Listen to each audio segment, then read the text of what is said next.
ఈ వీడియో చూస్తున్నంతసేపు మీరు గొప్పవారు అని అనుకోండి.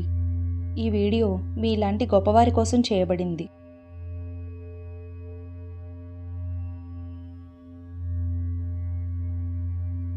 ఆత్మవిశ్వాసంతో అనుకున్నది సాధించవచ్చు అంటారు. అలా అని ఎవరు పుట్టుకతోనే ఆత్మవిశ్వాసాన్ని కలిగి ఉండరు. కానీ మన బిహేవియర్లో చిన్న చిన్న మార్పులు చేసుకుని సెల్ఫ్ కాన్ఫిడెన్స్ని పెంచుకోవచ్చు. అవేంటో మీరే వినండి. మొదటిది, ఇతరులతో పోల్చుకోకండి. ఇలా ఇంకొకళ్ళతో పోల్చుకోవడం కన్నా పెద్ద పొరపాటు ఇంకొకటి ఉండదు. జీవితం పోటీ కాదు. అందరి జీవితాలు ఒకేలా ఉండవు. ఎవరి జీవితాలు వాళ్ళవి. గొప్పవారు ఇతరులతో పోల్చుకోరు. రెండవది, తప్పులను మన్నించుకోండి. మన వల్ల పొరపాటున ఏదైనా తప్పు జరిగినప్పుడు అనుకోకుండానే మనం పశ్చాత్తాపపడతాం.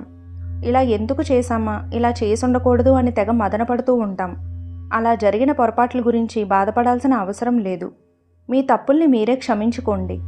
అలాంటి తప్పు మళ్ళీ జరగకుండా చూసుకోండి. గొప్పవారు ఇలానే చేస్తారు. మీకు భయంగా అనిపించే పనులే ముందు చేయండి. చాలాసార్లు సెమినార్స్, మీటింగ్స్లో ముందుగా చివరి వరుస చైర్స్ ఫిల్ అయిపోతూ ఉంటాయి. మీటింగ్ స్టార్ట్ అవ్వడానికి ముందు బలవంతంగా వాళ్ళని తీసుకొచ్చి ముందు కూర్చోబెడుతూ ఉంటారు. అందరి దృష్టిలోనూ పడకుండా ఉండాలని జనం ఇలా వెనకగా ఉండే సీట్ల కోసం ఎగబడుతూ ఉంటారు. ఇక నుంచి ముందు వరుసకు వీలైనంత దగ్గరగా కూర్చోవడానికి ప్రయత్నించండి. ముందు కూర్చోవడం వల్ల అందరి దృష్టి మీ మీద పడచ్చు. మీరు గొప్పవారు. మరి అందరి దృష్టిలోనూ పడ్డంలో తప్పేముంది? ఒక విషయాన్ని గుర్తుంచుకోండి. వెనకాడడం భయాన్ని పెంచుతుంది. చిన్న భయాన్ని భూతద్దంలో చూపిస్తుంది. వెంటనే దాన్ని వదిలించుకునే ప్రయత్నం చేయండి. ఈసారి ఏదైనా మీటింగ్ అయినా సెమినార్ అయినా మీ భుజాన్ని వెనక్కి లేపి తలెత్తి ఆత్మవిశ్వాసంతో ముందు రోలో కూర్చోండి. భయాన్ని జయించడంలో మీరొక పెద్ద అడుగు ముందుకు వేసినట్టే. ప్రతి మనిషికి భయాలుంటాయి. మనకు ఏదైనా సవాలు ఎదురైనప్పుడు దాన్ని భయంతో తప్పించుకుని పారిపోకూడదు. దాన్ని ఎదుర్కోండి. నాలుగోది, సామాన్యంగా మీతో మాట్లాడే వ్యక్తి కళ్ళల్లోకి నేరుగా చూడలేకపోవడం అనేది మీలో ఇన్ఫీరియారిటీ కాంప్లెక్స్ అని బయటపడేలా చేస్తుంది. అంటే మీరు మీ ఎదుటి వ్యక్తి కన్నా తక్కువవారు అని మీరే ఒప్పుకున్నట్టు అవుతుంది. కానీ మీరు గొప్పవారు. కాబట్టి ఈసారి మీతో ఎవరైనా మాట్లాడుతున్నప్పుడు ఆ వ్యక్తి కళ్ళల్లో చూడండి. ఐదవది, స్పష్టంగా మాట్లాడడానికి ప్రాక్టీస్ చేయండి. ఎక్కువ మాట్లాడుతున్న కొద్దీ మీ ఆత్మవిశ్వాసం మరింత పెరుగుతుంది.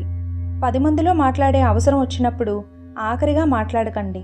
అసలు చర్చ మీరే మొదలుపెట్టండి. మొట్టమొదటి అభిప్రాయం మీదే అయ్యేటట్లుగా చూసుకోండి. గొప్పవాళ్ల అభిప్రాయాలు ఎప్పుడూ ముందే ఉండాలి. మీ అభిప్రాయాలను చెప్తే మిమ్మల్ని మూర్ఖులు అనుకుంటారేమో అనుకోవద్దు. మీ అభిప్రాయంతో ఏకీభవించే వాళ్ళు ఉన్నట్టే ఏకీభవించిన వాళ్ళు కూడా ఉంటారు. ఆరవది, మంచి మనుషులతో సాంగత్యం. మీ మంచి కోరుకునే వాళ్లతో సన్నిహితంగా మెలగడం అలవాటు చేసుకోండి. వారి ఆలోచన ప్రభావం ఎంతో కొంత మీ మీద ఉంటుంది. వారితో ఎక్కువ సమయం గడపండి. ఇంతవరకు ఈ వీడియో చూసినందుకు నేను చాలా సంతోషిస్తున్నాను. మీకు ఈ వీడియో కనుక నచ్చినట్లయితే తప్పకుండా లైక్ చేసి, షేర్ చేసి నా ఛానల్ని సబ్స్క్రైబ్ చేసుకోండి.